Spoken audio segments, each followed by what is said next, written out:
இந்த பதிவை கேட்டுக்கொண்டிருக்கும் நல்ல உள்ளங்களுக்கு உங்கள் சுவாமிநாதன் ஜோதிடரின் அன்பான வணக்கங்கள். சகோதர சகோதரிகளே, உங்களுக்கு கடன் பிரச்சனையா, திருமண தடங்களா, பதவி உயர்வு வேண்டுமா?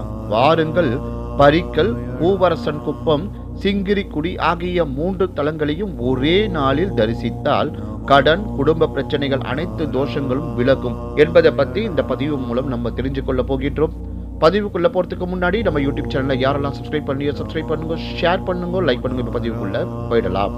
பக்தன் பிரகலாதனுக்காக மகாவிஷ்ணு நரசிம்மராக அவதரித்து இரணியனை வதம் செய்த பிறகு பிரகலாதனின் பிரார்த்தனையின் பேரில் இந்தியாவில் அகோபீலம் உள்ளிட்ட பல திருத்தலங்களில் கோவில் கொண்டு அருள்கிறார். தமிழகத்தில் சோளிங்கர், நாமக்கல், பூவரசங்குப்பம், பரிக்கல், சிங்கிரிக்குடி, சிங்கப்பெருமாள் கோவில், அத்திலி, சித்தலவாடி ஆகிய 8 தலங்களும் அட்ட நரசிம்ம